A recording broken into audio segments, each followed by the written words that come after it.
Welcome back to Xylem learning. Niya miss ആണ്. So നമ്മൾ ഈ വീഡിയോയിൽ ചെയ്യാൻ വേണ്ടി പോകുന്നത് എസ് എ ക്വസ്റ്റ്യൻസ് ഒക്കെ ഡിസ്കസ് ചെയ്യാൻ വേണ്ടി പോവാണ്. അതായത് നമ്മുടെ ക്രിസ്മസ് എക്സാമിന് ചോദിക്കാൻ സാധ്യതയുള്ള കുറച്ച് ക്വസ്റ്റ്യൻസ് കേട്ടോ. അതായത് ഇപ്പോൾ ഓരോ ചാപ്റ്ററിലും എന്തൊക്കെയാണ് എസ് എ ആയിട്ട് വരുന്നത് എന്നുള്ളത് നമുക്ക് കൃത്യമായി ഡിസ്കസ് ചെയ്യാം. അതിൽ കൂടുതൽ മിസ്സിന് പറയാനുള്ളത് ഒരുപാട് ടൈം കൺസ്യൂം നമ്മൾ ചെയ്യൂല, ഒരുപാട് കാര്യങ്ങൾ ഡിസ്കസ് ചെയ്യൂല. ഇതിന്റെ ഒക്കെ ആൻസേഴ്സ് കൃത്യമായി നിങ്ങൾക്ക് ഇന്ന് വൈകുന്നേരം 7 മണിക്കുള്ള മെഗാ മാരത്തോൺ നമ്മൾ തറലി ഡിസ്കസ് ചെയ്യുന്നതായിരിക്കും. സോ എന്തൊക്കെ ക്വസ്റ്റ്യൻസ് പ്രതീക്ഷിക്കാം, എന്തൊക്കെ ടോപ്പിക് നിങ്ങൾ ഇമ്പോർട്ടന്റ് ആയിട്ട് പഠിക്കണം എന്നുള്ളത് വേഗം ഡിസ്കസ് ചെയ്യാം. ഫസ്റ്റ് ചാപ്റ്റർ നമുക്ക് മൈക്രോയിൽ നിന്ന് മാക്രോയിലേക്ക് പോവാട്ടോ. അപ്പൊ ഫസ്റ്റ് തിയറി ഓഫ് കൺസ്യൂമർ ബിഹേവിയറിലാണ്. വളരെയധികം വെയിറ്റേജ് ഉള്ള ചാപ്റ്റർ ആണ്. 8 മാർക്കിന്റെ ക്വസ്റ്റ്യൻ ഷുവർ ആണ് അല്ലെ, നമുക്കറിയാം. അത്രയും വെയിറ്റേജ് ഉള്ളതാണ്. 8 മാർക്കിന്റെ ക്വസ്റ്റ്യൻ ഉറപ്പായും ചോദിക്കുന്ന ഒരു ചാപ്റ്റർ തന്നെയാണ്. അപ്പൊ 8 മാർക്കിന് ഈ ചാപ്റ്ററിന് ചോദിക്കാൻ സാധ്യതയുള്ള ആദ്യത്തെ ക്വസ്റ്റ്യൻ ആണ് ഡയഗ്രാമാറ്റിക്കലി ഡയഗ്രാം വരച്ച് explain the optimal choice of consumer. Consumer ഇക്വിലിബ്രിയത്തിനെ പറ്റിയ ചോദിച്ചിരിക്കുന്നത്. അപ്പൊ എന്താണ് കൺസ്യൂമർ ഇക്വിലിബ്രിയം എന്ന് എഴുതണം. അതിനെ എന്ത് ചെയ്യണം? ഡയഗ്രാമാറ്റിക്കലി എക്സ്പ്ലെയിൻ കൂടെ ചെയ്യണം. ഫസ്റ്റ് ഓഫ് ഓൾ എന്താണ് കൺസ്യൂമർ ഇക്വിലിബ്രിയം എന്ന് എഴുതി വെക്കുക. എന്താണ്? ബഡ്ജറ്റ് ലൈനും ഇൻഡിഫറൻസ് കർവും ടാൻജന്റ് ആവുന്നത് ഇന്റർസെക്ട് ചെയ്യുന്ന പോയിന്റിനെയാണ് നമ്മൾ കൺസ്യൂമർ ഇക്വിലിബ്രിയം എന്ന് പറയുന്നത്. ഓക്കെ, ഇനി അത് ഡയഗ്രാമാറ്റിക്കലി എക്സ്പ്ലെയിൻ കൂടെ ചെയ്ത് വെച്ചാൽ മക്കൾക്ക് ഈസി ആയിട്ട് എത്ര കിട്ടും? 8 മാർക്ക് കിട്ടും. ഓക്കെ, അടുത്ത ഈ ചാപ്റ്ററിന് ചോദിക്കാൻ സാധ്യതയുള്ള ഒരു ക്വസ്റ്റ്യൻ ആണ് 8 മാർക്കിന്.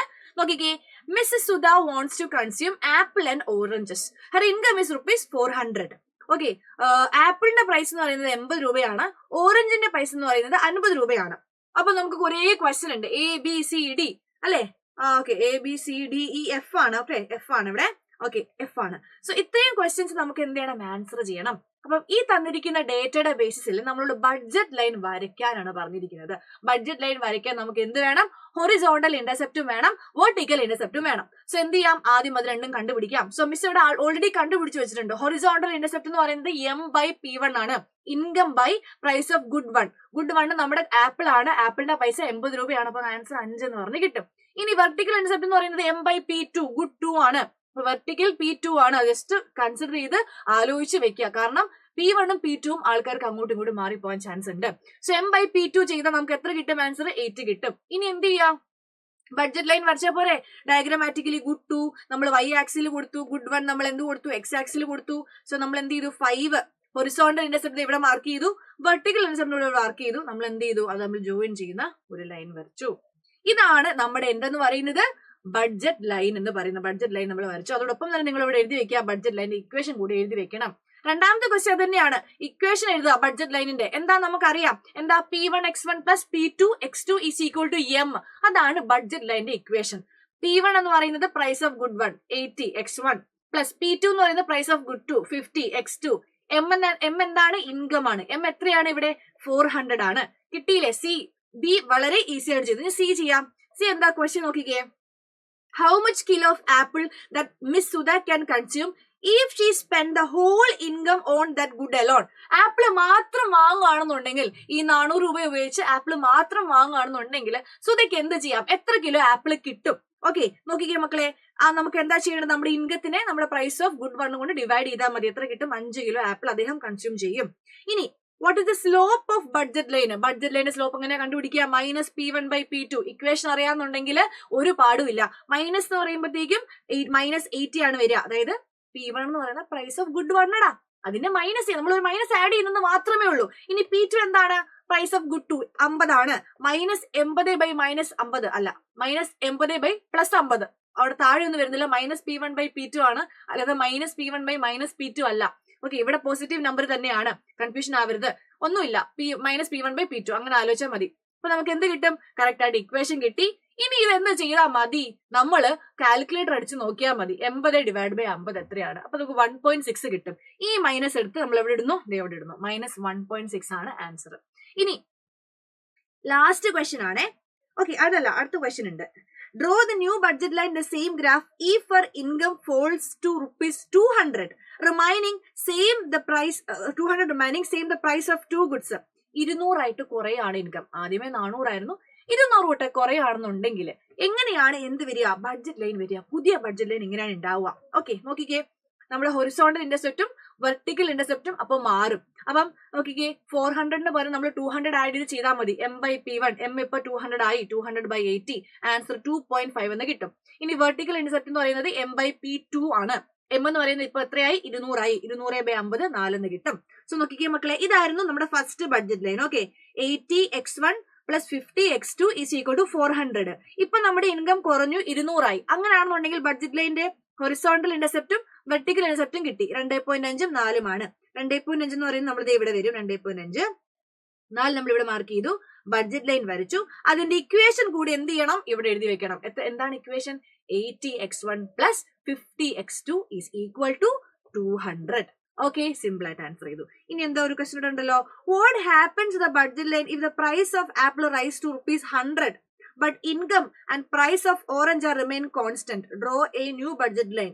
ഇവിടെ പറയുന്നത് എന്ത് ചെയ്യാണ്, ആപ്പിളിന്റെ പ്രൈസ് 80 രൂപയായിരുന്നു, അതിൽ നിന്ന് 100 രൂപയായി, ബാക്കി ഒന്നിനും മാറ്റമില്ല, ഇൻകം മാറുന്നില്ല, പ്രൈസ് ഓഫ് ഗുഡ് 2 മാറുന്നില്ല. അങ്ങനെയാണെന്നുണ്ടെങ്കിൽ പുതിയ ബഡ്ജറ്റ് ലൈൻ എങ്ങനെ ഉണ്ടാവും? ഒന്നുമില്ല, നമ്മൾ ഈ കണ്ടുപിടിച്ചതുപോലെ തന്നെ ഹൊറിസോണ്ടൽ ഇന്റർസെപ്റ്റ് മാത്രമേ മാറുന്നുള്ളൂ. 400/100, നേരത്തെ 80 ആയിരുന്നു, ഇപ്പൊ 100 നമുക്ക് 4 എന്ന് പറഞ്ഞ് കിട്ടും. വെർട്ടിക്കൽ ഇന്റർസെപ്റ്റ് സെയിം ആണ്, കാരണം ഓറഞ്ചിന്റെ പൈസ മാറുന്നില്ല, 8 തന്നെയാണ്. നോക്കിക്കേ, ബഡ്ജറ്റ് ലൈൻ വരച്ചു. ഇനി ഇക്വേഷൻ എങ്ങനെ വരും? 80x1 നിന്നും 100x1 മാറും, ബാക്കി 50x2 നമ്മുടെ ഇൻകവും എമ്മും സെയിം ആയിരിക്കും.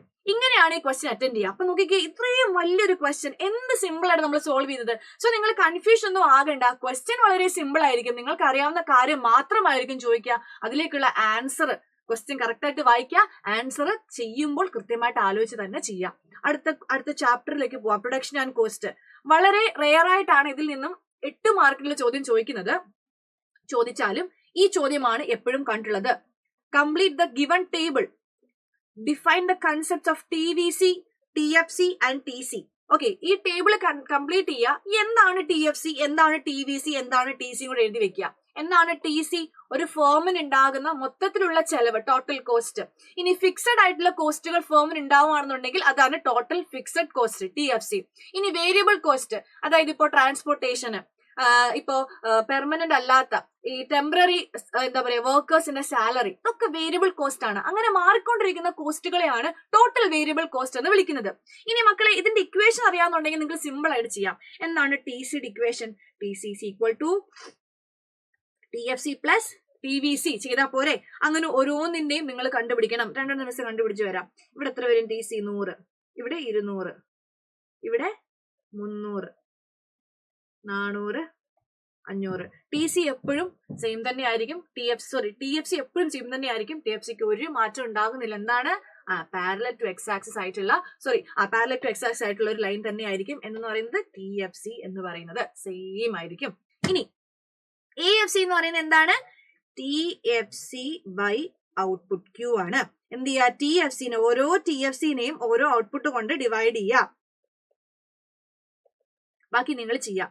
ഇനി ABCയുടെ എന്ന് പറയുന്നത് അത് നമുക്ക് ചെയ്യാം അല്ലെ. AFC നമുക്ക് ചെയ്തു പോവാം. കാൽക്കുലേറ്റർ എടുക്കാം.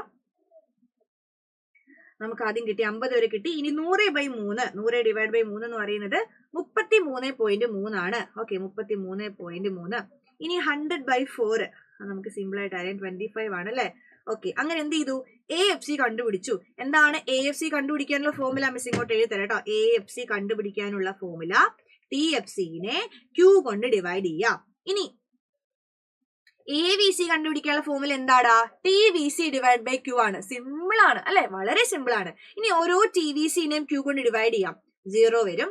100/1 100, 200/2 അതും 100, 300/3 എത്ര വരും? അതും 100, 400/4 എത്ര വരും? അതും 100 തന്നെ വരും.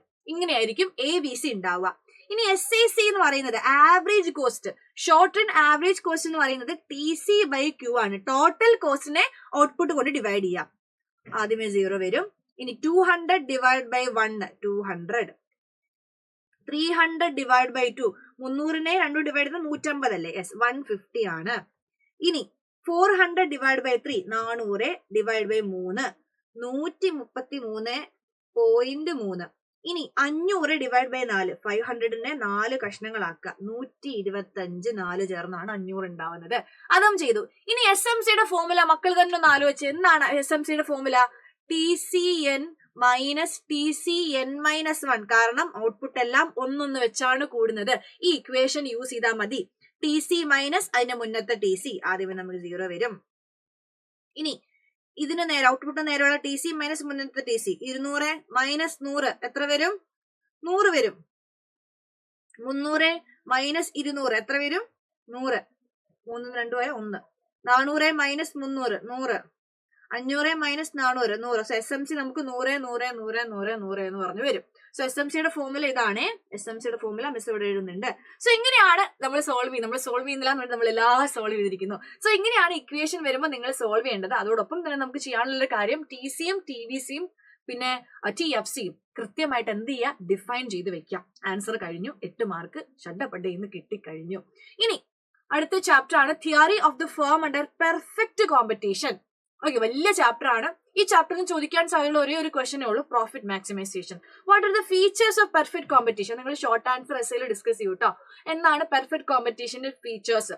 പ്രൈസ് സെയിം ആയിരിക്കും അല്ലെ, ഹോമോജീനിയസ് പ്രൊഡക്ട്സ് ആയിരിക്കും, അങ്ങനെയുള്ള ഫീച്ചേഴ്സ് ഒരു 4 5 6 എണ്ണം എഴുതി വെക്കുക. എല്ലാ ഫീച്ചേഴ്സും വെച്ചാൽ അത്രയും നല്ലത്. ഇനി diagrammatically explain the profit maximising conditions of A perfect competitive firm in the short run. Short run എന്ന് കൃത്യമായിട്ട് പറഞ്ഞിട്ടുണ്ട്. ഇനി അഥവാ മക്കൾക്ക് ഷോർട്ട് റൺ എന്നോ ലോങ് റൺ എന്നോ പറഞ്ഞിട്ടില്ല എന്നുണ്ടെങ്കിൽ നിങ്ങൾ വരയ്ക്കേണ്ടതും ഷോർട്ട് റൺ തന്നെയാണ്. ഓക്കെ, അപ്പൊ നമുക്ക് പറയാം പ്രോഫിറ്റ് മാക്സിമൈസേഷൻ എങ്ങനെയാണ്, അതിന്റെ 3 കണ്ടീഷൻസ് എഴുതുക, അതിന്റെ ഡയഗ്രാം വരയ്ക്കുക. 8 മാർക്ക് കിട്ടി. ഓക്കെ, 8 മാർക്കിന്റെ ക്വസ്റ്റൻ ആണ്. എസ് എന്ന് പറയുമ്പോൾ 8 മാർക്ക് ആണല്ലോ. സോ പ്രോഫിറ്റ് മാക്സിമൈസേഷൻ എന്ന് പറയുന്നത് ഒരു ഫേമിന് ടി ആറിന്റെയും ടി സിയുടെയും value, T R minus T C ആണ് നമ്മുടെ പ്രോഫിറ്റ്. പ്രോഫിറ്റ് നമ്മൾ പൈയിലാണ് കാണിക്കുക. Okay, T R minus T C ആണ്. അതായത് നമ്മുടെ ടോട്ടൽ റവന്യൂയിൽ നിന്ന് നമുക്കുണ്ടായ ചെലവ് നമ്മൾ മൈനസ് ചെയ്യുമ്പോൾ പ്രോഫിറ്റ് കിട്ടുന്നു. അപ്പം ഒരാളുടെ ടി ആറും ടി സിയുടെ വാല്യൂ, ഇതിന്റെ എന്തെന്ന് പറയുന്നത് ഡിഫറൻസ് എന്ന് പറയുന്നത് മാക്സിമത്തിലാകുമ്പോഴാണ് ഒരാൾക്ക് പ്രോഫിറ്റ് കിട്ടുന്നത്. സോ ഏറ്റവും പ്രോഫിറ്റ് മാക്സിമൈസ് ആകുന്ന പോയിന്റ് കിട്ടണമെങ്കിൽ 3 കണ്ടീഷൻസ് സാറ്റിസ്ഫൈ ചെയ്യണം. ഒന്നാമത്തെ കണ്ടീഷൻ, പ്രൈസ് എന്ന് പറയുന്നത് എം സിക്ക് ഈക്വൽ ആകണം. എന്താവണം? പി എന്ന് പറയുന്നത് എന്തിന് ഈക്വൽ ആകണം? എം സിക്ക് ഈക്വൽ ആകണം. M C should be non decreasing. M C എന്ത് ചെയ്യാൻ പാടില്ല? എം സി നോൺ ഡിക്രീസിങ് ആയിരിക്കണം, കുറയാൻ വേണ്ടി പാടില്ല, കൂടുന്ന പൊസിഷനിലായിരിക്കണം. അതേപോലെ തന്നെ എം സി കർവ് എന്ത് ചെയ്യണം? ഡയഗ്രമാറ്റിക്കലി കാണിച്ചു തരാം കേട്ടോ. സോ ഫസ്റ്റ് നോക്കിക്കേ, പി എം സിക്ക് ഈക്വൽ ആകണം. ഇവിടെ പി എം സിക്ക് ഈക്വൽ ആകുന്ന പോയിന്റ് എന്ന് പറയുന്നത് എ ആണ്. കണ്ടോ, ഇതാണ് എം സി നമ്മുടെ, ഇതാണ് പ്രൈസ്. ഇവരും കൂട്ടിവിടുന്ന പോയിന്റ് ആണല്ലോ ഈക്വൽ ആകുന്നത്. സോ ഈ പോയിന്റിൽ പിയും എം സിയും ഈക്വൽ ആയി. First condition satisfied. Second condition നോക്കിക്കേ, M C should be non decreasing. M C എന്താവാൻ പാടില്ല? കുറയാൻ വേണ്ടി പാടില്ല. നോക്കിക്കേ, എം സി ഇവിടെ കുറയുന്ന പൊസിഷനിലാണോ? അല്ല, കൂടുന്ന പൊസിഷനിലാണ്. സോ ഫസ്റ്റ് പാർട്ട് റെഡിയായി. Second part, M C should cut the M R from the below. M C M ആറിനെ, എം ആർ എന്ന് പറയുന്ന പ്രൈസ് തന്നെയാണ്, അതിനെപ്പറ്റി നമ്മൾ വീണ്ടും പറയുന്ന കാര്യമില്ല. പെർഫെക്റ്റ് കോമ്പറ്റീഷനിൽ P is equal to M R is equal to A R എന്നുള്ള കാര്യം നിങ്ങൾക്ക് എല്ലാവർക്കും അറിയാം.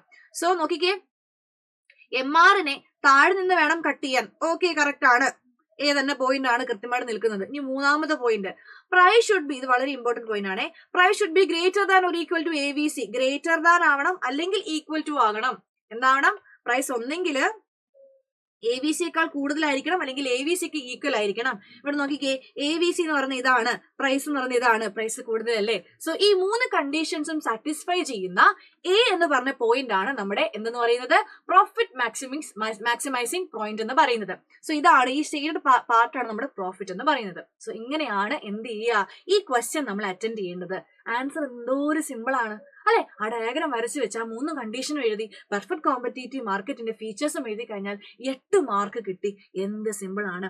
ഇനി മാർക്കറ്റ് ഇക്വിലിബ്രിയത്തിൽ നിന്നും നമുക്ക് ചോദിച്ച് കണ്ടിട്ടുള്ള അല്ലെങ്കിൽ ചോദിക്കാൻ സാധ്യതയുള്ള ഒരു ക്വസ്റ്റ്യൻ മാത്രമേ ഉള്ളൂ. പ്രൈസ് ഫ്ലോറിനെയും പ്രൈസ് സീലിംഗിനെ പറ്റിയും എഴുതുക with the help of A diagram. Diagrammatically explain ചെയ്യാൻ മാത്രമേ ചോദിക്കുള്ളൂ. ഓക്കെ, ഡയഗ്രമാറ്റിക്കലി എക്സ്പ്ലെയിൻ ചെയ്യാം. എന്താണ് പ്രൈസ് ഫ്ലോർ പറയാ, എന്താണ് പ്രൈസ് സീലിംഗ് പറയാം. എന്താണ് പ്രൈസ് സീലിംഗ് എന്ന് പറയുന്നത്? ഗവൺമെന്റ് എന്ത് ചെയ്യും? നമുക്കറിയാം, നമ്മുടെ എക്കോണമിയിൽ ഒരുപാട് പാവപ്പെട്ട ആൾക്കാരുണ്ട്. സോ അവർക്കൊക്കെ വേണ്ടി, കൺസ്യൂമേഴ്സിനൊക്കെ വേണ്ടിയിട്ട് എന്ത് ചെയ്യും? ഒരു അപ്പർ ലിമിറ്റ് ഫിക്സ് ചെയ്യും അല്ലെ. ഇതിന് മുകളിലേക്ക് എന്ത് ചെയ്യാൻ വേണ്ടി പാടില്ല? പൈസ കൂട്ടാൻ വേണ്ടി പാടില്ല എന്ന് പറഞ്ഞിട്ട് ഒരു എന്ത് ചെയ്യും? അപ്പർ ലിമിറ്റ് ഫിക്സ് ചെയ്യും. അതിനെയാണ് പ്രൈസ് സീലിംഗ്. ആർക്ക് വേണ്ടിയിട്ടാണ്? കൺസ്യൂമേഴ്സിന് വേണ്ടിയിട്ടാണ്. പ്രൈസ് സീലിംഗ് എന്ന് കേൾക്കുമ്പോഴേ നിങ്ങൾ എന്താ ആലോചിക്കണം? റേഷൻ കടകൾ ആലോചിക്കണം. റേഷൻ കടയിൽ എന്താ നടക്കുന്നത്? റേഷൻ കടയിൽ നടക്കുന്നത്? മണ്ണെണ്ണയ്ക്കായാലും ഗോതമ്പിനായാലും പഞ്ചസാരക്കായാലും അരിക്കായാലും ഒക്കെ വില കുറവാണ് അല്ലെ. അതാണ് പ്രൈസ് സീലിംഗ് എന്ന് പറയുന്നത്. ഓക്കെ, ഇവിടെ എന്ത് ചെയ്തിട്ടുണ്ട്? പ്രൈസ് സീലിംഗില് അത് നമ്മുടെ ഇക്വിലിബ്രിയം പ്രൈസും ഇക്വിലിബ്രിയം ക്വാണ്ടിറ്റിയും ആണ് കേട്ടോ. എന്ന് പറയുന്നത് ഇക്വിലിബ്രിയം. PC ആണെന്ന് പറയുന്നത് പ്രൈസ് സീലിംഗ്. അപ്പൊ പ്രൈസ് സീലിംഗ് എന്ന് പറയുന്നത് നോക്കിക്കേ, ഇവിടെ ഒരു അപ്പർ ലിമിറ്റ് വെച്ചിട്ടുണ്ട് അല്ലെ. ഇതിന് മുകളിലേക്ക് എന്ത് ചെയ്യാൻ വേണ്ടി പാടില്ല? പൈസ കൂട്ടാൻ വേണ്ടി പാടില്ല. അതിനെയാണ് പ്രൈസ് സീലിംഗ് എന്ന് പറയുന്നത്. ഇനി പ്രൈസ് ഫ്ലോർ എന്ന് പറയുന്നത് ഇറ്റ് ഈസ് ഫോർ പ്രൊഡ്യൂസേഴ്സിനെ സപ്പോർട്ട് ചെയ്യാൻ വേണ്ടിയിട്ട് എന്ത് ചെയ്യും? ഗവൺമെന്റ് ഒരു സപ്പോർട്ട് പ്രൈസ് അല്ലെങ്കിൽ മിനിമം പ്രൈസ് വെക്കും, അതായത് ഒരു ലോവർ ലിമിറ്റ് വെക്കും. അതായത് നമ്മുടെ പ്രൊഡ്യൂസേഴ്സിന് ചിലപ്പം സാധനങ്ങൾ വിൽക്കുമ്പോൾ നല്ല പൈസ കിട്ടിക്കൊള്ളണമെന്നില്ല. അപ്പോൾ എന്ത് ചെയ്യും? ഗവൺമെന്റ് കൊണ്ടുവന്നിട്ട് ഒരു ലോവർ ലിമിറ്റ് വെക്കും. ഇതിന് താഴേക്ക് ആരും എന്ത് ചെയ്യാൻ പാടില്ല? സാധനങ്ങൾ വിൽക്കാൻ വേണ്ടി പാടില്ല. അപ്പൊ ഇത്രയും പൈസ കൊടുക്കണം നമുക്ക് എന്ത് കിട്ടണമെങ്കിൽ? സാധനം കിട്ടണമെങ്കിൽ. ഇവിടെ ഒരു പ്രശ്നം നടക്കും, നിങ്ങൾ നോക്കിക്കേ. ഇവിടെ എന്താണ്? ഇവിടെ എക്സസ് സപ്ലൈ നടക്കുന്നുണ്ട് അല്ലെ. എക്സസ് സപ്ലൈ, അതായത് ഇപ്പൊ നമ്മൾ ആലോചിച്ച് നോക്കി, ഇപ്പൊ തേങ്ങയ്ക്ക് ഗവൺമെന്റ് എന്ത് ചെയ്തു? പ്രൈസ് ഫ്ലോർ പ്രഖ്യാപിച്ചു. അതായത് ഗവൺമെന്റ് പറയാം ഇനി 65 രൂപ കൊടുത്താലേ തേങ്ങ കിട്ടുള്ളൂ, അതിന് താഴേക്ക് ഒരു കൺസ്യൂമേഴ്സിനും തേങ്ങ കിട്ടത്തില്ല. ഇതാരെ സപ്പോർട്ട് ചെയ്യാൻ വേണ്ടിയിട്ടുള്ളതാണ്? പ്രൊഡ്യൂസേഴ്സിനെ സപ്പോർട്ട് ചെയ്യാൻ വേണ്ടിയിട്ടുള്ളതാണ്. സോ 65 രൂപ കൊടുത്ത് നമ്മൾ എല്ലാവരും തേങ്ങ വാങ്ങണമെന്നില്ല. സോ എന്ത് ചെയ്യും? ഒരുപാട് സാധനങ്ങൾ അധികം വരും. അതിനെയാണ് എക്സസ് സപ്ലൈ എന്ന് നമ്മൾ പറയുന്നത്. ഓക്കെ, അങ്ങനെ അധികം വരുന്ന സാധനങ്ങൾ ഗവൺമെന്റ് എന്ത് ചെയ്യും? ഗവൺമെന്റ് എടുത്തിട്ട് ഗവൺമെന്റ് എന്ത് ചെയ്യും? അപ്പൊ ഗവൺമെന്റ് തേങ്ങ ഒക്കെ വാങ്ങിച്ചു വെച്ചിട്ട് തേങ്ങയ്ക്ക് എപ്പോഴാണോ പൈസ കൂടുന്നത് അപ്പോൾ അതെടുത്ത് വിൽക്കും. ഈ ഒരു കൺസെപ്റ്റിനെയാണ് നമ്മൾ പ്രൈസ് ഫ്ലോർ എന്ന് പറയുന്നത്.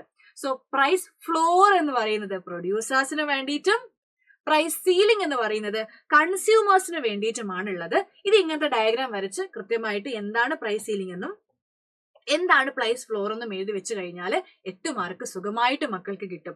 ഇനി നമുക്ക് മാക്രോയിലേക്ക് പോകാം. ഇമ്പോർട്ടന്റ് ചാപ്റ്റർ ആണ് ഈ ചാപ്റ്ററിൽ നിന്ന് 8 മാർക്കിന്റെ ഒരു ക്വസ്റ്റ്യൻ നമ്മൾ എപ്പോഴും കാണാറുണ്ട് അല്ലെ. നാഷണൽ ഇൻകം അക്കൗണ്ടിങ് അല്ലെ, നല്ല വെയിറ്റേജ് ഉള്ള ചാപ്റ്റർ ആണ്. നോക്കിക്കേ, what are the 3 methods of calculating national income? 8 മാർക്കിന് ചോദിച്ച ക്വസ്റ്റ്യൻ ആണ്. 3 മെത്തേഡ് നമ്മൾ എഴുതണം. ആ 3 മെത്തേഡിന്റെ ഇക്വേഷനും എഴുതണം. ഒന്നാമത്തെ മെത്തേഡാണ് പ്രൊഡക്റ്റ് മെത്തേഡ് അല്ലെങ്കിൽ വാല്യൂ ആഡഡ് മെത്തേഡ്. ആദ്യം നമുക്ക് എന്താ നാഷണൽ ഇൻകം എന്ന് പറയാം. എന്താണ്? ഒരു രാജ്യത്ത് ഉൽപ്പാദിപ്പിക്കുന്ന എല്ലാ ഫൈനൽ ഗുഡ്സിന്റെയും സർവീസിന്റെയും എല്ലാ സാധനങ്ങളുടെയും സേവനങ്ങളുടെയും ആകെ തുകേനെയാണ് നമ്മൾ എന്ന് വിളിക്കുന്നത് നാഷണൽ ഇൻകം എന്ന് വിളിക്കുന്നത്. ഒരു ഫിനാൻഷ്യൽ ഇയർ, എന്നാണ് ഫിനാൻഷ്യൽ ഇയർ മക്കളെ? ഏപ്രിൽ 1 മുതൽ മാർച്ച് 31 വരെ. അപ്പൊ 3 മെത്തേഡ് ഉണ്ട് കാൽക്കുലേറ്റ് ചെയ്യാൻ. ഈ 3 മെത്തേഡിലൂടെ കാൽക്കുലേറ്റ് ചെയ്താലും നാഷണൽ ഇൻകം സെയിം ആയിരിക്കും, പക്ഷെ ഡിഫറെന്റ് മെത്തേഡ്സ് ഉണ്ട്. പ്രൊഡക്റ്റ് മെത്തേഡ്, വേറെ പേര് വാല്യൂ മെത്തേഡ്. എക്സ്പെൻഡിച്ചർ മെത്തേഡ് അല്ലെങ്കിൽ ഔട്ട്ലൈൻ മെത്തേഡ് എന്ന് വിളിക്കും. Income method. ഫസ്റ്റ് നമുക്ക് പ്രൊഡക്റ്റ് മെത്തേഡ് നോക്കാം, അല്ലെങ്കിൽ വാല്യൂ ആഡഡ് മെത്തേഡ്. ഇവിടെ നമ്മൾ എന്ത് ചെയ്യുക? എല്ലാ ഫൈനൽ ഗുഡ്സ് ആൻഡ് സർവീസസും ആഡ് ചെയ്യുകയാണ്. ഒരു എക്കോണമിയിൽ പ്രൊഡ്യൂസ് ചെയ്യുന്ന എല്ലാ സാധനങ്ങളുടെയും സേവനങ്ങളുടെയും ആകെത്തുക സം ടോട്ടൽ എടുക്കാൻ വേണ്ടി പോവാണ്. ഇവിടെ നമ്മൾ ഡബിൾ കൗണ്ടിങ് അവോയ്ഡ് ചെയ്യുന്നതിന് വേണ്ടിയിട്ട് നമ്മൾ എന്താ എടുക്കുന്നത്? ഗ്രോസ് വാല്യൂ ആഡഡ് അല്ലെങ്കിൽ വാല്യൂ ആഡഡ് എന്ന് പറഞ്ഞ സാധനമാണ് എടുക്കുന്നത്. ഓക്കെ, അപ്പൊ നമ്മൾ നോക്കിക്കേ, എങ്ങനെയാ ഗ്രോസ് വാല്യൂ ആഡഡ് കണ്ടുപിടിക്കുക? നിങ്ങൾ ഈ ഒരു ഇക്വേഷൻ ആണ് ഈ ഒരു ഇക്വേഷനേക്കാളും പഠിച്ചു വെക്കേണ്ടത്.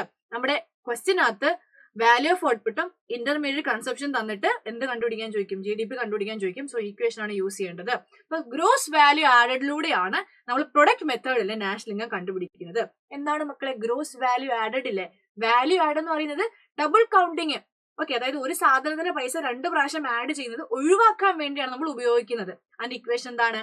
Gross value of output, value of ഔട്ട്പുട്ടിൽ നിന്നും ഇന്റർമീഡിയറ്റ് കൺസപ്ഷൻ, ഇടയിൽ നമ്മൾ യൂസ് ചെയ്യുന്ന കൺസപ്ഷൻ ഉണ്ടല്ലോ. നമ്മളറിയാം, ഫാർമർ, നമ്മൾ പഠിച്ച എക്സാമ്പിൾ ആണ്. ഫാർമർ എന്ത് ചെയ്യാണ്? വീറ്റ് ഉണ്ടാക്കിയിട്ട് വീറ്റ് എന്ത് ചെയ്തു? ഒരു ബേക്കറി കടക്കാരന് കൊടുത്തു. അയാൾ അത് വെച്ച് ബ്രെഡ് ഉണ്ടാക്കി. അപ്പൊ വീറ്റിന്റെ പൈസ നമ്മൾ ഓൾറെഡി ഫാർമറിന്റെ അടുത്ത് നിന്ന് എണ്ണീയിട്ടുണ്ട് നാഷണൽ ഇൻകത്തില്. പിന്നെയും ഈ ബേക്കറി കടക്കാരൻ അതിൽ ആഡ് ചെയ്യുമ്പോൾ ആ പൈസ മൈനസ് ചെയ്തിട്ട് നമ്മൾ എന്ത് ചെയ്യാവുള്ളൂ? National ഇൻകത്തിൽ add ചെയ്യാവുള്ളൂ. അല്ലെങ്കിൽ വീറ്റിന്റെ പൈസ നമ്മൾ എന്ത് ചെയ്യും? 2 പ്രാവശ്യം ആഡ് ചെയ്യേണ്ടി വരും. സോ നമ്മൾ ഒഴിവാക്കാൻ വേണ്ടിയാണ് ഇത് ചെയ്തിരിക്കുന്നത്. സോ ഇതാണ് നമ്മുടെ ഇക്വേഷൻ. ഇപ്പൊ GDP നമ്മൾ എന്താ പറയുന്നത്? Sigma N. സിഗ്മ എന്ന് പറയുന്നത് എൻ എത്ര വേണമെങ്കിലും ആകാം. I is equal to 1. GVAI എല്ലാ ഫോംസിന്റെയും, അതാണ് സിഗ്മ എന്ന് ഉദ്ദേശിക്കുന്നത്, എല്ലാ ഫോംസിന്റെയും ഗ്രോസ് വാല്യൂ ആഡ് ചെയ്യുമ്പോഴാണ് നമുക്ക് വാല്യൂ ആഡഡ് മെത്തേഡിൽ അല്ലെങ്കിൽ പ്രൊഡക്റ്റ് മെത്തേഡിൽ നാഷണൽ ഇൻകം കിട്ടുന്നത്. ഇനി എക്സ്പെൻഡിച്ചർ മെത്തേഡ് എന്ന് പറയുമ്പോഴത്തേക്കും നമ്മുടെ ഹൗസ് ഹോൾഡിനും ഫേംസിനും ഗവൺമെന്റിനും എക്സ്റ്റേണൽ സെക്ടറിനും ഉണ്ടാകുന്ന എന്ന് പറയുന്നത് ചിലവുകൾ നമ്മൾ ആഡ് ചെയ്യാൻ വേണ്ടി പോവാണ്. അതായത് GDP എന്ന് പറയുന്നത് നമ്മുടെ ഹൗസ് ഹോൾഡ് ഉണ്ടാകുന്ന ചെലവ് കൺസപ്ഷൻ ആണ്, നമ്മുടെ ഫേംസിന് ഉണ്ടാകുന്ന ചെലവ് ഇൻവെസ്റ്റ്മെന്റ് ആണ്, ഗവൺമെന്റിന്റെ ചെലവ് G ആയിട്ടാണ് എടുത്തിരിക്കുന്നത്. ഇനി X മൈനസ് M എന്ന് പറയുന്നത് നമ്മൾ എക്സ്പോർട്ടിൽ നിന്നും ഇമ്പോർട്ടുകൾ മൈനസ് ചെയ്യാണ്. അതായത് GDP അല്ലേ മക്കളെ, ഡൊമസ്റ്റിക് അല്ലേ, അവിടെ നമ്മൾ ഇമ്പോർട്ട് ചെയ്യുന്ന കാര്യം നോക്കേണ്ട കാര്യമുണ്ടോ? സോ എല്ലാത്തിൽ നിന്നും നമ്മൾ എന്ത് മൈനസ് ചെയ്യാണ്? M മൈനസ് ചെയ്യാണ്. ഇതാണ് നമ്മുടെ എക്സ്പെൻഡിച്ചർ മെത്തേഡിൽ ഇക്വേഷൻ. Very important. എക്സ്പെൻഡിച്ചർ മെത്തേഡിൽ നാഷണൽ ഇൻകം കാൽക്കുലേറ്റ് ചെയ്യാൻ മിക്കപ്പോഴും ചോദിക്കുന്ന ഷോർട്ടസ്റ്റ് ചോദിക്കുന്ന ഒരു ചോദ്യമാണ്. ഇനി ഇൻകം മെത്തേഡ് ലാൻഡിനും ലേബറിനും ക്യാപിറ്റലിനും ഓർഗനൈസറിനും കിട്ടുന്ന പ്രോഫിറ്റുകളാണ് എന്ന് വെച്ചിട്ടുണ്ടെങ്കിൽ റിവാർഡുകളാണ്. റെന്റ്, വേജ്, ഇൻട്രസ്റ്റ്, പ്രോഫിറ്റ് ഇതെല്ലാം കൂടെ ആഡ് ചെയ്ത് കഴിഞ്ഞാൽ ഇൻകം മെത്തേഡിൽ എന്ത് കിട്ടി? നാഷണൽ ഇൻകം കിട്ടി. R+W+IN+ interest profit. ഇങ്ങനെയാണ് GDP ഇൻകം മെത്തേഡിൽ കണ്ടുപിടിക്കുന്നത്. ഇനി ഒരു ക്വസ്റ്റ്യൻ ഉണ്ട്. ഈ ക്വസ്റ്റ്യൻ ചെയ്യുമ്പോൾ നിങ്ങൾക്ക് കുറച്ചും കൂടെ മനസ്സിലാകും. GDP കണ്ടുപിടിക്കുക 3 മെത്തേഡിലൂടെ, product method, expenditure method, income method. അതോടൊപ്പം തന്നെ NDP കൂടെ കണ്ടുപിടിക്കാനാണ് പറഞ്ഞിരിക്കുന്നത്. സോ GDP നമുക്ക് കണ്ടുപിടിക്കാം. ആദ്യം നമുക്ക് എന്ത് ചെയ്യാം? പ്രൊഡക്റ്റ് മെത്തേഡിൽ കണ്ടുപിടിക്കാം. പ്രൊഡക്റ്റ് മെത്തേഡിൽ എങ്ങനെയാ GDP കണ്ടുപിടിക്കുന്ന മക്കളെ?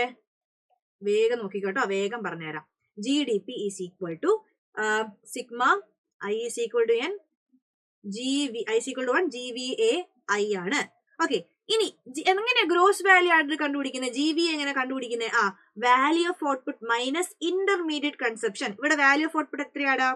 നോക്കിക്കേ, വാല്യൂ ഓഫ് ഔട്ട്പുട്ട് തന്നിട്ടുണ്ടോ നമുക്ക്? ഇന്റർമീഡിയറ്റ് കൺസപ്ഷൻ ഉണ്ട്, ഗ്രോസ് വാല്യൂ ഔട്ട്പുട്ട് ഉണ്ട്. Q എന്ന് പറയുന്നത് 1300 ആണ്. Z എന്ന് പറയുന്നത് 400 ആണ്. Z എന്ന് പറഞ്ഞാൽ ഇന്റർമീഡിയറ്റ് കൺസപ്ഷൻ ആണ്. അപ്പം 1300 നിന്ന് 400 മൈനസ് ചെയ്യാം. മനക്കണക്ക് ചെയ്യേണ്ടവർക്ക് മനക്കണക്ക് ചെയ്യാം. ഇങ്ങനെ എന്നെ പോലെ കാൽക്കുലേറ്റർ നോക്കേണ്ടവർക്കൊക്കെ കാൽക്കുലേറ്റർ നോക്കാം. നമുക്കറിയാം 900 ആണ് അല്ലെ. സോ 900 എന്താണ്? കോടിയാണ്, ക്രോർ ആണ് എന്ന് പറയുന്നത് പ്രൊഡക്റ്റ് മെത്തേഡിൽ നമ്മുടെ GDP എന്ന് പറയുന്നത്. ഇനി അടുത്ത മെത്തേഡ് എന്താ മെത്തേഡാണ്? എക്സ്പെൻഡിച്ചർ ചെയ്യാം അല്ലെ. Expenditure method. എക്സ്പെൻഡിച്ചർ മെത്തേഡിലെ ഫോമിൽ നമുക്ക് ആദ്യം എഴുതാം. C+I+G+X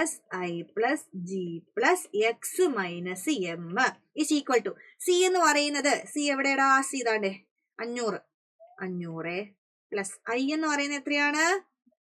200. G എത്രയാണ്? G എന്ന് പറയുന്നത് എത്രയാണ്? 150. ഇനി X എന്ന് പറയുന്നത് 100 മൈനസ് M. ചെയ്ത് നോക്കിക്കേ, കൃത്യമായിട്ട് ചെയ്ത് നോക്കിക്കേ.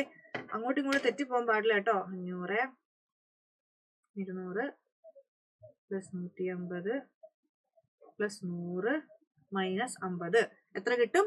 900 തന്നെ കിട്ടും. നിങ്ങൾക്ക് ഇവിടെ 950 കിട്ടിയെന്ന് വിചാരിച്ചോ? നിങ്ങൾ ചെയ്തതിൽ എന്തോ തെറ്റുണ്ട്. കാരണം ഏത് മെത്തേഡിലൂടെ നമ്മൾ കണ്ടുപിടിച്ചാലും നാഷണൽ ഇൻകം എന്ത് തന്നെ ആയിരിക്കും? സെയിം തന്നെ ആയിരിക്കും. ഇനി ഇൻകം മെത്തേഡിലൂടെ ചെയ്യാൻ നമുക്ക് ഇൻകം മെത്തേഡിൽ formula GDP is equal to rent plus wage plus interest plus profit. Rent നോക്കിക്കേ മക്കളെ, rent rent 150 150 plus wage W 300. Interest എന്ന് പറയുന്നത് നമുക്ക് എത്ര കിട്ടും? ഇൻട്രസ്റ്റ് എന്ന് പറയുന്നത് 200 ആണ്, 200 ആണ്. 200 പ്ലസ് ഇനി നമുക്ക് എന്താ കിട്ടാനുള്ളത്? P ആണ്, പ്രോഫിറ്റ് 250. കൂട്ടി നോക്കാം. 250 പ്ലസ് 300 പ്ലസ് 200 പ്ലസ് 250 എത്ര കിട്ടും? 900 crore എന്ന് പറഞ്ഞ് കിട്ടും. ഇത് നമുക്ക് എന്താ കണ്ടുപിടിക്കാനായിട്ടുള്ളത്? എന്താടാ? NDP ആണ്. ഈ കിട്ടിയ GDPയിൽ നിന്നും ഡിപ്രീസിയേഷൻ മൈനസ് ചെയ്താൽ നമുക്ക് എന്ത് കിട്ടൂലേ? ഇല്ലേ? നെറ്റ് എന്ന് പറഞ്ഞാൽ എന്താ? ഡിപ്രീസിയേഷൻ ഇല്ല. അപ്പം GDP എത്ര കിട്ടിയത്? 900 മൈനസ് ഡിപ്രീസിയേഷൻ 20 എത്ര കിട്ടും? 880 കിട്ടും അല്ലെ. 900 മൈനസ് 20 അല്ലേടാ? 880 അല്ലേ? ആർക്കെങ്കിലും ഡൗട്ട് ഉണ്ടോ? അല്ല, 880 കോടിയാണ്. എത്രയാണ്? 850 കോടിയാണ് നമ്മുടെ NDP എന്ന് പറയുന്നത്. ഡിപ്രീസിയേഷൻ മൈനസ് ചെയ്യാണ് ചെയ്യുന്നത്. ഓക്കെ, ഇനി അടുത്ത നോക്കാം നമുക്ക്. ഇനി നമുക്ക് നോക്കാനുള്ളത് മണി ആൻഡ് ബാങ്കിങ് എന്ന് പറഞ്ഞ ചാപ്റ്റർ ആണ്. ഈ ചാപ്റ്ററുടെ കഴിഞ്ഞ essay questions കഴിഞ്ഞു കേട്ടോ. സോ ഈ ചാപ്റ്ററിൽ ചോദിക്കാൻ സാധ്യതയുള്ള ഒരു ചോദ്യമാണ് explain the monetary policies of RBI. RBIന്റെ മോണിറ്ററി പോളിസീസ് എന്തൊക്കെയാണെന്ന് എക്സ്പ്ലെയിൻ ചെയ്യാൻ വേണ്ടി ചോദിച്ചിരിക്കുന്നത്. 2 തരത്തിലാണ് പോളിസീസ് ഉള്ളത്, ക്വാണ്ടിറ്റേറ്റീവും ക്വാളിറ്റേറ്റീവ് ഇൻസ്ട്രുമെന്റ്സും. സോ ഫസ്റ്റ് നമുക്ക് എന്ത് ചെയ്യാം? ക്വാണ്ടിറ്റേറ്റീവ് ഇൻസ്ട്രുമെന്റ്സ് നോക്കാം. അതിൽ റെപ്പോ റേറ്റ് പോളിസിനെ പറ്റി എഴുതുക, ഓപ്പൺ മാർക്കറ്റ് ഓപ്പറേഷനെ പറ്റി എഴുതുക, ലീഗൽ റിസർവ് ഓപ്പറേഷൻ റേഷ്യോനെ പറ്റി എഴുതുക. അത് കഴിഞ്ഞു. അതായത് റെപ്പോ റേറ്റ് എഴുതുമ്പോൾ നിങ്ങൾ റെപ്പോ റേറ്റും റിവേഴ്സ് റെപ്പോ റേറ്റും കൃത്യമായിട്ട് മെൻഷൻ ചെയ്യണം. അതോടൊപ്പം തന്നെ ഓപ്പൺ മാർക്കറ്റ് ഓപ്പറേഷൻ എന്താണെന്ന് കൃത്യമായിട്ട് പറഞ്ഞിരിക്കണം. ഓരോന്നും എക്സ്പ്ലെയിൻ ചെയ്ത് തന്നെ പോണം. ഇനി ലീഗൽ റിസർവ് റേഷ്യോയിൽ വരുന്നതാണ് ക്യാഷ് റിസർവ് റേഷ്യോവും സ്റ്റാറ്റുറ്ററി ലിക്വിഡിറ്റി റേഷ്യോ. ഇത് രണ്ടും കൃത്യമായിട്ട് എന്ത് ചെയ്യുക? എക്സ്പ്ലെയിൻ ചെയ്ത് വെക്കാം അല്ലെ. ഇത് ഫ്രാക്ഷൻ ഓഫ് റിസർവ് മണി ഇതൊക്കെ നമുക്കറിയാം. നമ്മള് എന്ത് ചെയ്യാ?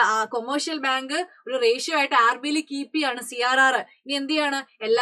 SLR എന്ന് പറയുന്നത് ബാങ്ക് തന്നെ കീപ്പ് ചെയ്യാണ് അല്ലെ. ലിക്വിഡ് ആയിട്ട് ഗോൾഡ് ആയിട്ട് അല്ലെങ്കിൽ എന്താ പറയുക ക്യാഷ് ആയിട്ട് അസറ്റ് ആയിട്ട് വെക്കുന്നതിനെയാണ് SLR എന്ന് പറയുന്നത്. ഇത് രണ്ടും എക്സ്പ്ലെയിൻ ചെയ്ത് തന്നെ എഴുതി വെക്കണം കേട്ടോ. ഇനി ഇൻഫ്ലേഷന്റെ സമയത്ത് എന്തൊക്കെ ചെയ്യും എന്നുള്ളത് കൃത്യമായിട്ടൊന്ന് മെൻഷൻ ചെയ്താൽ മതി. ഡീഫ്ലേഷൻ സമയത്ത് എന്താണ്, നമ്മുടെ ഇൻഫ്ലേഷൻ സമയത്ത് എന്താണ്. മെൻഷൻ ചെയ്യണം എന്നില്ല, നിങ്ങൾക്ക് എഴുതിയ അഡീഷണൽ ഒരു നല്ല കാര്യമാണ്, സമയം ഉണ്ടെങ്കിൽ എഴുതി വെക്കാം കേട്ടോ. ഇനി ക്വാളിറ്റേറ്റീവ് ഇൻസ്ട്രുമെന്റ്സ് ആണ് മാർജിൻ റിക്വയർമെന്റ് അല്ലെ, അതായത് ഒരു മിനിമം ബാലൻസ് എന്ത് ചെയ്യണം, എപ്പോഴും അക്കൗണ്ട് നമ്മൾ മെയിൻറ്റെയിൻ ചെയ്യണം, അതാണ് മാർജിൻ റിക്വയർമെന്റ്. ഇനി മോറൽ സിവേഷൻ, അതായത് നമ്മുടെ ബാങ്കിന് നേരെ ചുവേ എന്താ പറയാ, നമ്മൾ പറയത്തില്ലേ, നമ്മളിപ്പോ നേരെ ചുവ നടക്കുന്നുണ്ടെങ്കിൽ നമ്മൾ പേരൻസ് നമ്മളെ വഴക്ക് പറഞ്ഞിട്ടായിരിക്കും അല്ലെ, അങ്ങനെ സെൻട്രൽ ബാങ്ക് എന്ത് ചെയ്തിട്ടുണ്ട്, കുറച്ച് ഇൻസ്ട്രക്ഷൻസ് കൊടുത്തിട്ടുണ്ട്, ബാങ്കിന് നേരെ ചുവ വർക്ക് ചെയ്യണം അല്ലെ, അങ്ങനെ അതാണ് മോറൽ സിവേഷൻ സിമ്പിൾ പറഞ്ഞു കഴിഞ്ഞാൽ. ഇനി സെലക്ടീവ് ക്രെഡിറ്റ് കൺട്രോൾ. സോ ഇത്രയും കാര്യങ്ങൾ മക്കൾ എഴുതി വെച്ച് കഴിഞ്ഞാൽ മക്കൾക്ക് സിമ്പിൾ ആയിട്ട് എത്ര കിട്ടും, 8 മാർക്ക് കിട്ടും. സോ നമ്മൾ വളരെ ബ്രീഫായിട്ട് ഡിസ്കസ് ചെയ്തിട്ടുള്ളൂ അല്ലെ, വളരെ ബ്രീഫായിട്ട് ഡിസ്കസ് ചെയ്തിട്ടുള്ളൂ. ഇനി ഇത് കൂടുതൽ പഠിക്കാൻ വേണ്ടിയിട്ട് എന്റെ മക്കൾ എല്ലാവരും ഇന്ന് വൈകുന്നേരം കൃത്യം 7 മണിക്ക് നമ്മുടെ +2 യൂട്യൂബ് ചാനലിലേക്ക് എത്തിച്ചേരുക. അവിടെ നമ്മൾ ഓരോ ചാപ്റ്ററും കൃത്യമായിട്ട് എന്തൊക്കെ പഠിക്കണം, എന്തൊക്കെ ഒക്കെ ഡിസ്കസ് ചെയ്യും. അപ്പൊ ടെൻഷൻ ഒന്നും വേണ്ട കേട്ടോ, അടിപൊളിയായിട്ട് പഠിക്കാൻ എല്ലാവരും കൃത്യം 7 മണിക്ക് നമ്മുടെ യൂട്യൂബ് ചാനലിലേക്ക് പോവാം. So all the best.